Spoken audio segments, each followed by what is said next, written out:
बोलिए नहीं, जो जो दर्शक जाके चेक कर लेगा। आप लोग तेरे व्हाट्सएप पे नहीं बोलता हूँ, किताब के साथ बोलता हूँ। सुन लीजिए, आप भी सारे दर्शक जाके चेक करें। बेनजीर भुट्टो ने ये बात कही है, फिर देखिए बोलने लगी है नई बातें नहीं आपके पास रही। फैक्ट के साथ बोलिए, कोई समस्या की बात नहीं। जय श्री राम दोस्तों, अगर आप भी दिल से हिंदू राष्ट्र का सपना देखते हो तो इस वीडियो को जोरदार लाइक ठोको, कमेंट में पूरे जोश से जय श्री राम लिखो और चैनल को सब्सक्राइब करने में बिल्कुल भी कंजूसी मत करना, वरना अगली बार डिबेट में जलेबी बाई आपको ही घेर लेगी।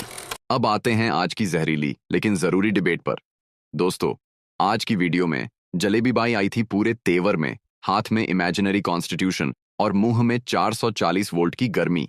सबूत मांगने लगी जैसे कोर्टरूम चल रहा हो, लेकिन सामने थे सुधांशु भाई जो जुबान से वार करते हैं ऐसे जैसे शिवाजी की तलवार। भाई साहब ने ऐसी क्लास ली कि जलेबी बाई का वाईफाई सिग्नल ही डाउन हो गया। चेहरा ऐसा बन गया जैसे किसी ने जलेबी की जगह करेला खिला दिया हो। तो बैठ जाइए अपनी कुर्सियों पर, कमर कस लीजिए, क्योंकि अब शुरू होती है वो डिबेट जहां जुबानी झूले और ज्ञान के बम दोनों फटने वाले हैं। पिक्चर चालू करो बे। बिलावल भुट्टो क्या मुंह लेके ये पाकिस्तान से जाते हैं अमेरिका, वहां पर इनको स्वागत किया जा रहा है और ये वहां पर खड़े होकर 45 मिनट तक भारत के खिलाफ यूएन में जहर उगल रहा है। कहां है हमारा प्रभाव? 47 तारीख क्या बोला तूने? 27 मई को हमारा डेलीगेशन कुवैत पहुंचता है। 28 मई को खबर आती है कि 19 साल का पाकिस्तान पर जो वीजा का बैन था वो उठा लिया गया। ये हमारी विफलता नहीं है, हाँ। ये नरेंद्र मोदी का सरेंडर नहीं है। मैं जवाब ले लेती हूँ। लंबी फहरिस्त है सरेंडर की। ठीक है, अभी मैं बताऊं। आपने जो महत्वपूर्ण सवाल उठाए हैं, सुधांशु त्रिवेदी जी इस वक्त हमारे साथ आ चुके हैं। सुधांशु जी, आपने अगर उनके आरोप भी सुने हो, ट्रंप ने 11 बार बयान दिया। इनका यह कहना है कि नाम लेकर ट्रंप को उसी की भाषा में जवाब क्यों नहीं दिया जा रहा है, इस पर क्या है आंसर आपका? चलो भाई देखो अब मैं क्या करता हूं। ट्रंप ने 11 बार बयान दिया है तो उसमें लगभग 8 बार उन्होंने न्यूक्लियर कॉन्फ्लिक्ट की बात कही है। तो उस पर भरोसा है कि नहीं? अगर ट्रंप पे भरोसा करिए, पूरा भरोसा करिए, क्योंकि ट्रंप ने तो कहा न्यूक्लियर डिजास्टर को मैंने रुकवा दिया है। और अंतर्राष्ट्रीय मीडिया में ये खबरें आई थी कि जो सरगोदा एयरबेस है उसका जो न्यूक्लियर आर्सेनल है उसका एंट्री और एग्जिट पॉइंट डिस्टर्ब हो गया था और वहां न्यूक्लियर लीक का खतरा हो गया था। इसलिए अंतर्राष्ट्रीय मीडिया में खबर आई थी कि एक जहाज गया था अमेरिका का लीक की जांच करने के लिए और 14 मई को अमेरिकी विदेश विभाग के प्रवक्ता से पूछा गया तो वो कि क्या पाकिस्तान में आप ये न्यूक्लियर लीक की जांच करने कोई अमेरिका का जहाज गया है, तो वो कह सकता था ये गलत बात है, ऐसा कुछ नहीं है। उसने कहा इसका जवाब देना मेरे परव्यू में नहीं है। समझ रहे हो ना? और अगर यह सच मान लिया जाए तो सरगोदा भारत की सीमा से 177 किलोमीटर है, यानी जयपुर दिल्ली से ज्यादा दूर है, सरगोदा भारत की सीमा से कम दूर है। तो अगर बात माननी है तो फिर पूरी मान लीजिए उनकी।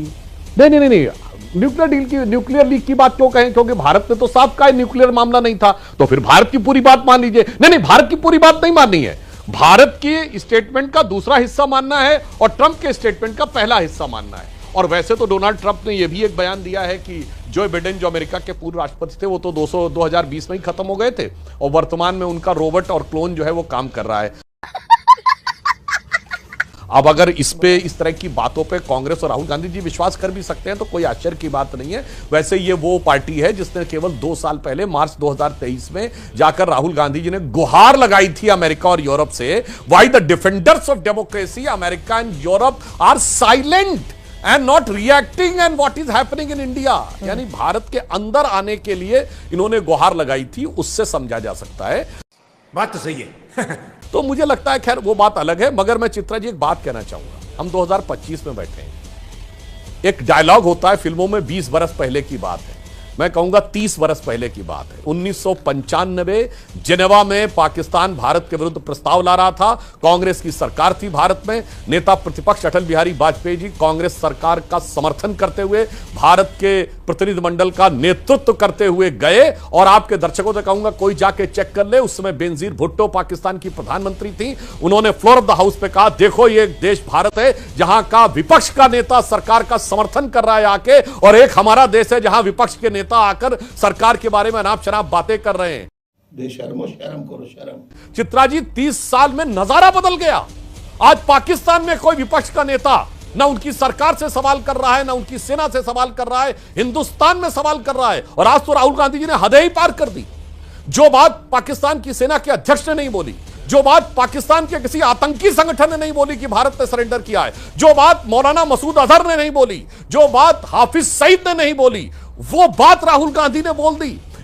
अरे सुधरो रे अभी तो। यानी कि आज वो हाफिज से बड़े मुहाफिज पाकिस्तान के जो कंसर्न्स हैं उसके ये बन के खड़े हो गए। आज जिस तरीके से राहुल गांधी जी का बयान इको किया जा रहा है पाकिस्तान के इकोसिस्टम में, मुझे लगता है इंदिरा जी की आत्मा को इतना कष्ट हो रहा होगा ऊपर से बैठ के, जो मैं संसद में बोल चुका हूं उसे पुनः रिपीट करता हूं कि एक पंक्ति में कहूंगा कि बूढ़ा वंश इंदिरा जी का उपजा ऐसा लाल कि लुटिया सारी डुबो दई है ऐसा किया कमाल। बात है सर, क्या बात, ये बात है। लगता होगा मेरा ही परिवार है, आज इस तरह पाकिस्तान उसको यूज कर रहा है भारत के विरुद्ध।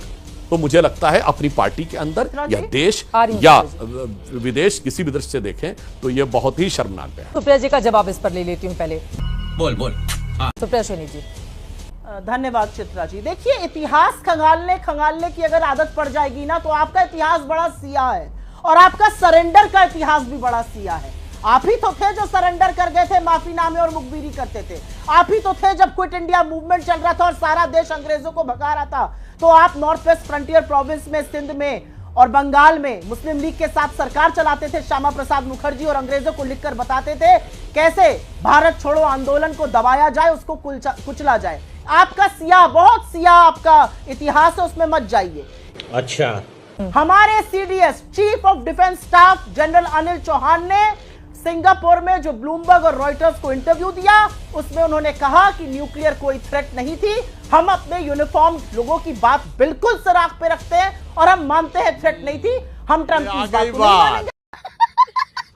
प्रतिकार करें मोदी जी, कहे मोदी जी की ट्रंप गलत। बीच में मत बोलिए, बीच में मत बोलिए। बाद में करिएगा, नहीं बोल रहे हैं, बाद में दीजिएगा, अभी मुझे बोलने दीजिए। अपनी बात खत्म कीजिए, बाकी लोगों के भी पास जाना है। असली बात यह है कि कर रहे हैं 11 बार ट्रंप बोल चुका, नरेंद्र मोदी की ओर से सुई टपक सन्नाटा है। रुक, तेरे को बताते तेरी माँ की। सुधांशु जी पहले जवाब देंगे इसका। बस मैं संक्षेप में बता देता हूं। एक तो मुझे बड़ी प्रसन्नता हुई कि कहते कहते सुप्रिया जी के मुंह से आ गया कि न्यूक्लियर थ्रेट पर तो जो मैंने कहा था उसे उन्होंने साबित कर दिया, इसलिए मैं मुस्कुराया था कि न्यूक्लियर थ्रेट पर तो भारत के बयान पे भरोसा है, मगर सो कॉल्ड मध्यस्थता पे ट्रंप के बयान पे भरोसा है। आधा ट्रंप का चाहिए, आधा यहां चाहिए, समझ रहे हो? और यूएन सिक्योरिटी काउंसिल की बात करने वालों को याद रखना चाहिए, पाकिस्तान ने यूएन सिक्योरिटी काउंसिल में भारत के विरुद्ध जो डोजियर दिया उसमें राहुल गांधी का बयान कोट किया है। शर्म आनी चाहिए थी।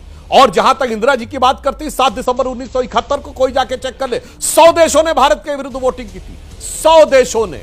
सोवियत रूस ने हमारे पक्ष में वीटो किया, आधा दर्जन बार वीटो किया, और वो क्यों किया और उसका क्या हुआ वो अलग बात थी। 93,000 प्रिजनर ऑफ वॉर थे, उसके बाद हम पीओके नहीं ले पाए, छोड़िए।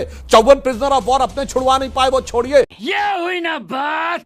छम में 160 किलोमीटर आ गया था, वो सरेंडर कर दिया वापस पाकिस्तान को, और 13,000 किलोमीटर हमारा पंजाब और सिंध का था, वो सरेंडर कर दिया पाकिस्तान को। बेनजीर भुट्टो ने अपनी किताब डॉटर ऑफ द ईस्ट में लिखा है कि जब वो लोग शिमला के से जाके रावलपिंडी में उतरे, बोलिए नहीं, जो दर्शक जाके चेक कर लेगा। आप लोग तरह व्हाट्सएप पे नहीं बोलता हूं, किताब के साथ बोलता हूं, सुन लीजिए। आप अपने बारे में प्लीज सारे दर्शक जाके चेक करें। बेनजीर भुट्टो ने यह बात कही है, फिर देखिए बोलने लगती है नई बातें नहीं, आपके पास रही। फैक्ट के साथ बोलिए, कोई समस्या की बात नहीं है। अरे भाई सुनिए, और उन्होंने कहा कि इतनी खुशी थी रावलपिंडी में कि जो हम जंग हारे थे कूटनीति में सब जीत के वापस आ गए।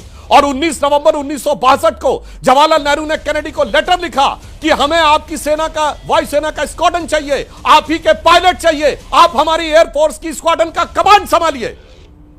और यह 2010 में डिक्लासिफाइड हुआ है। उस समय के हमारे राजदूत ने लिखा कि मेरा सर शर्म से झुका जा रहा था जब मैं देने के लिए जा रहा था, इसलिए 20 नवंबर को अमेरिका ने हमारे पक्ष में आके 62 के चीन के युद्ध के समय किया था। इसलिए छोड़िए, सरेंडर का कैलेंडर बहुत पुराना है, जो आप ये देख लीजिए।